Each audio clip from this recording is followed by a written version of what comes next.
Welcome back once again to Power Director Made Simple. Today's video is somewhat of a warning for any Power Director user who uploads videos to YouTube and uses any of the Soundstripe's background music in their videos. Now, this problem does not apply to any of the bundled Cyberlink background music nor the bundled Meta background music.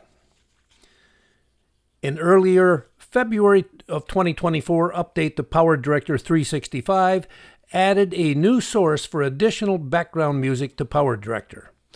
That new source was Soundstripe, which allows Power Director users to access 9,000 new tracks of background music. Later, during the month of February, I used Soundstripe music tracks in two videos that I uploaded to this channel. One was my video number 39 about the basics of color boards, and the other was number 41 about practical examples of color boards. YouTube promptly slapped me with a copyright notice on each video, indicating that the rights to the music were still owned by Soundstripe. On those video uploads, I gave as part of the video description where the music tracks came from, but that didn't help, and the Content ID software used by YouTube identified it as copyrighted music owned by Soundstripe. I complained to Cyberlink about this in a support ticket, and about a week later, Cyberlink got back to me stating that they were in contact with Soundstripe to work out the misunderstandings. At about the same time, the notices of the copyright violations were removed from the YouTube, so I thought, great, my complaints must have worked. But before I went any further, I decided to test it out one more time. I created and uploaded an unlisted YouTube video with 4 pieces of background music, all taken from Soundstripe. Within 15 minutes, I was slapped with 3 copyright notices. Don't ask me why just 3 out of the 4, but nonetheless, it was the same scenario as before. Soundstripe was claiming copyright ownership to the music. Now, let me get to the important part. These were all copyright notices and not copyright strikes. Within each notice, it said that Soundstripe allows the music to be used on YouTube. But the important part is any content creator who is monetized on YouTube would not receive any revenue from these videos. If you are not familiar with monetize means, then certain content creators on YouTube who meet requirements with a minimum number of subscribers and total watch hours of their videos will receive a payment from YouTube for each video that they upload. And whenever YouTube tells them that a specific video cannot be monetized because of the use of copyrighted materials, then those creators tend to get a little bit upset at losing revenue. On Monday, March 4th of 2024, I called Soundstripe directly myself to see if they were aware of the problems using their music bundled with Cyberlink's software. Surprisingly, they were fully aware of the problems that were happening. They were very cordial and explained how normal subscribers on Soundstripe.com are able to register their specific YouTube channel with Soundstripe, and that procedure would automatically prevent the copyright notifications from appearing on their videos. According to Soundstripe, there seems to be no mechanism in place to give a carte blanche release to thousands of Power Director users who might make use of Soundstripe music. So as it exists today, according to Soundstripe, anyone who receives a copyright notice for Soundstripe's music needs to contact Cyberlink's support system. And from there, they would work with Soundstripe to remove that particular copyright notice.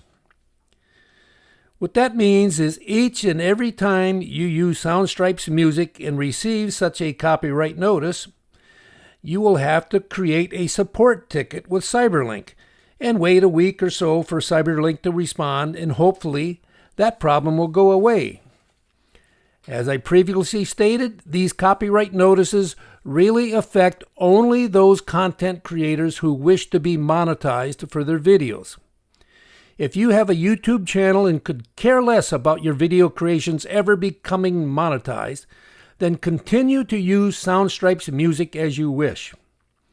On the other hand, if you are monetized for your video content and don't wish to jump through all the hoops with Cyberlink support to remove a notice each and every time, then you might want to reconsider using Soundstripe's music in your production, at least for the time being, because things may be about to change. I'd like to think that it was because of my multiple complaints, and perhaps others from Cyberlink, about the Soundstripe copyright problems.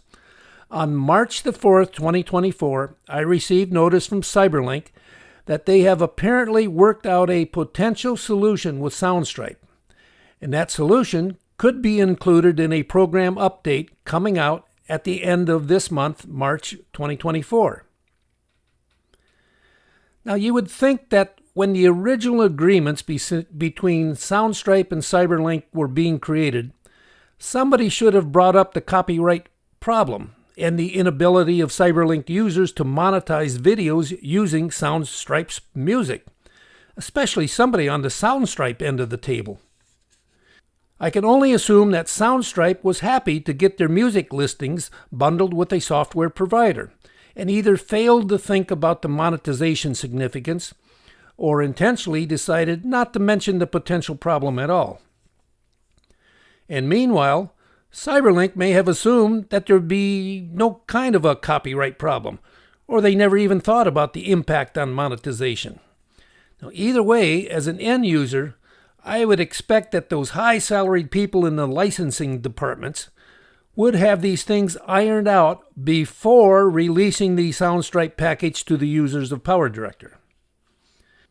Well, that's my opinion, and I'm sticking to it. Supposedly, both parties are looking for a better long-term resolution, but until that happens, as a video creator, you have been warned.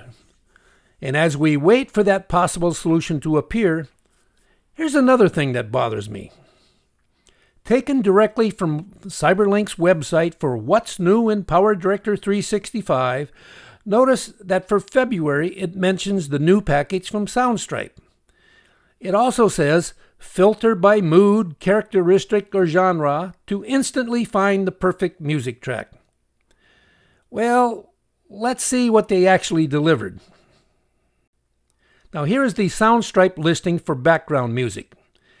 It lists different genres such as acoustic, African, alternative, ambient, and so forth. In the actual listing for any of them, such as acoustic, all we see is a track title and duration. Where is the promised filter for mood, sometimes now shown as slow, medium, or fast? Where is the filter for characteristic?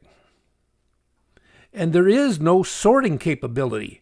You cannot sort the tracks in alphabetic order. You cannot sort the tracks by duration. Now let's try something in the search function. Notice the very first track listed in the acoustic genre is Next Door Stomp.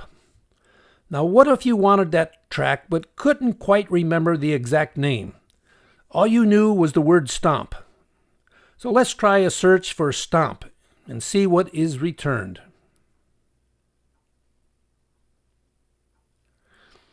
Now what you get is a seemingly never-ending list of practically all 9,000 music tracks that have nothing to do with the word stomp. Maybe it's just me, but I think there is some room for improvement here. Well, this is not quite what they said was new for February, is it? I'll hold my breath and hope for the next update. Oh, a final thought. If a future update in PowerDirector makes these Soundstripe problems all go away, then I'll delete this video from my YouTube channel. Until then, it stands. Now, if you like this video, hit that like button. Share it with your friends, enemies, and neighbors. And don't forget to subscribe.